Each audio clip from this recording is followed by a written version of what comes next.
আসরের নামাজের পর সাইয়্যিদুল ইস্তিগফার 7 বার পড়ুন। জীবনের সকল গুনাহ মাফ হবে, গায়েবী রিজিক আসবে, দোয়া কবুল হবে। আসরের নামাজের পর বরকতপূর্ণ একটি সময়, মাহাত্ম্যপূর্ণ একটি সময়, তাৎপর্যপূর্ণ একটি সময়। কেননা আল্লাহ পাক রব্বুল আলামিন সকাল বিকাল, সকাল সন্ধ্যায় আল্লাহর তাসবিহ, তাহলিল, দোয়া, দুরুদ, ওজিফা, ইস্তিগফার ইত্যাদি আমল করার ব্যাপারে আদেশ প্রদান করেছেন। আমরা প্রত্যেকেই যদি আসরের নামাজ সম্পূর্ণ করার পরে নিরিবিলি এক পরিবেশের মধ্যে বসে সকল ইস্তিগফার থেকে শ্রেষ্ঠ একটি ইস্তিগফারের আমল একাগ্রতার সাথে মনে প্রাণে বিশ্বাস রেখে করতে পারি, আল্লাহর প্রতি ভরসা রাখি, আল্লাহ তাআলা আপনার আমার জীবনের সকল গুনাহগুলো মাফ করে দিবেন। আল্লাহ তাআলা এত বেশি আনন্দিত হবেন, খুশি হবেন। কেননা আল্লাহ তাআলা ওই বান্দা বান্দিকে পছন্দ করেন, ভালোবাসেন যারা তওবা করে, ইস্তিগফারের আমল করে, যারা আল্লাহ তাআলা দরবারে রুনাজারি করে।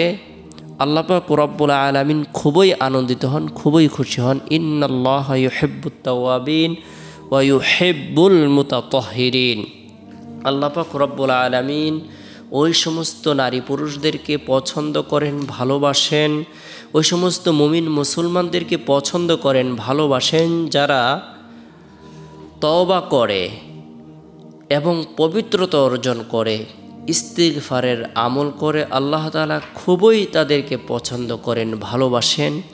তাই আমরা প্রত্যেকে গুরুত্ব সহকারে আমাদের জীবনের যত গুনাহ আছে, সগীরা কবিরা, জাহিরি বাতিনি, শিরিক বিদআত, ইচ্ছায় অনিচ্ছায় গোপনে প্রকাশে সমস্ত গুনাহের কথা স্মরণ করে গুরুত্বপূর্ণ ইস্তিগফারের আমল করব। যে ইস্তিগফারের নাম হলো সাইয়্যিদুল ইস্তিগফার।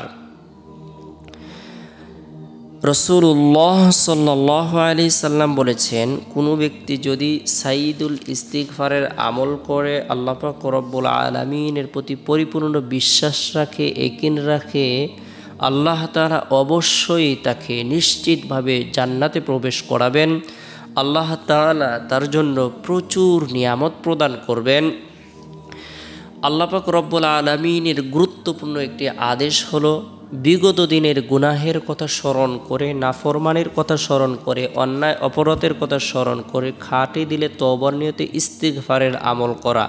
ফাকুলতু ইস্তাগফিরু রাব্বাকুম ইন্নাহু কানা গফফারা। তোমরা ঈমান এনে বিগত দিনের গুনাহের কথা স্মরণ করে, অন্যায় অপরাধের কথা স্মরণ করে, নাফরমানির কথা স্মরণ করে ক্ষমা প্রার্থনা করো, নিশ্চয়ই তিনি ক্ষমাশীল, অত্যন্ত ক্ষমাশীল। আল্লাহ তাআলা ক্ষমা করাকে পছন্দ করেন, ভালোবাসেন।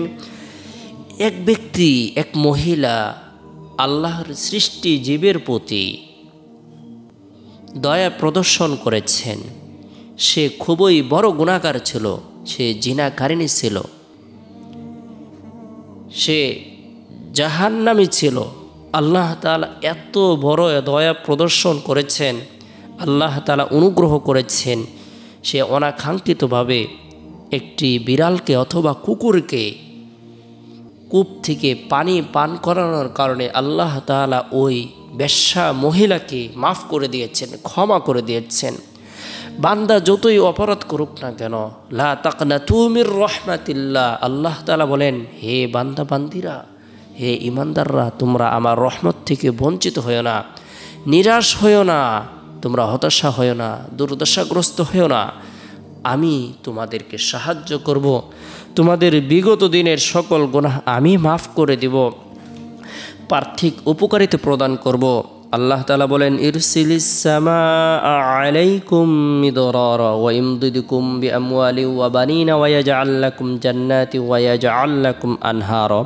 তিনি তোমাদের উপর অজস্র বৃষ্টিধারা ছেড়ে দিবেন, তোমাদের ধন সম্পদ ও সন্তান সন্ততি বাড়িয়ে দিবেন, তোমাদের জন্য সবুজ শ্যামল বাগ বাগিচা স্থাপন করবেন এবং তোমাদের জন্য নদী নালা প্রবাহিত করবেন। সূরা নূহ আয়াত নং 11 এবং 12।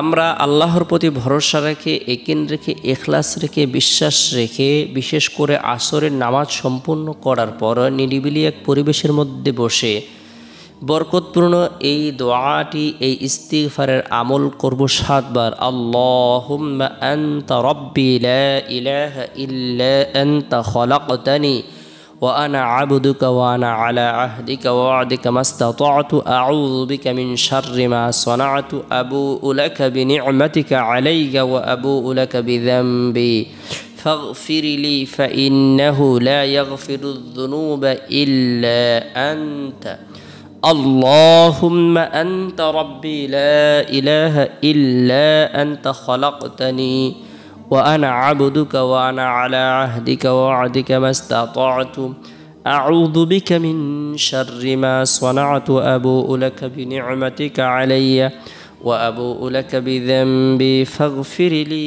فإنه لا يغفر الذنوب إلا أنت হে আল্লাহ, আপনি আমার প্রতিপালক, আপনি ছাড়া কোনো হক ইলাহ নেই। আপনি আমাকে সৃষ্টি করেছেন এবং আমি আপনার বান্দা, আর আমি আমার সাধ্য অনুযায়ী আপনার তাওহীদের অঙ্গীকার ও জান্নাতের প্রতিশ্রুতির উপর রয়েছে। আমার কৃতকর্মের অনিষ্ট থেকে আপনার কাছে আশ্রয় চাই। আমার প্রতি আপনার প্রদত্ত নিয়ামত স্বীকার করছি, আর আপনার কাছে আমার পাপ কর্মেরও স্বীকারোক্তি দিচ্ছি। অতএব আপনি আমাকে মাফ করুন। নিশ্চয় আপনি ছাড়া আর কেউ গুনাহসমূহ মাফ করতে পারে না। সুবহানাল্লাহ। আমরা দৃঢ় বিশ্বাসের সাথে সকাল সন্ধ্যায় যদি বরকতপূর্ণ এই আমল করি, আল্লাহ পাক রব্বুল আলামিন আমাদের জন্য জান্নাত অবধারিত করে দিবেন। বিশেষ করে ফজরের নামাজ সম্পূর্ণ করার পর, আসরের নামাজ সম্পূর্ণ করার পর বরকতপূর্ণ এই ইস্তিগফারের আমল করব। ইস্তিগফারের আমল বান্দাকে পবিত্র করে দেয়, আল্লাহ তাআলার নৈকট্য অর্জন হয়। আল্লাহ পাক রব্বুল আলামিন বান্দার পেরেশানিসমূহকে দূর করে দেন, তার দোয়াকে কবুল করেন। তার জীবনের যত ইচ্ছে রয়েছে, আশা আকাঙ্ক্ষা রয়েছে, সব কিছু পূরণ করে দেন। রাসূলুল্লাহ সাল্লাল্লাহু আলাইহি সাল্লাম ইরশাদ করেছেন, মান লাজিমাল ইস্তিগফার জাআলাল্লাহু লাহু মিন কুল্লি দাইকিন মাখরাজান ওয়া মিন কুল্লি হাম্মিন ফারাজা ওয়া রাযাকাহু মিন হাইথু লা ইয়াহতাসিব।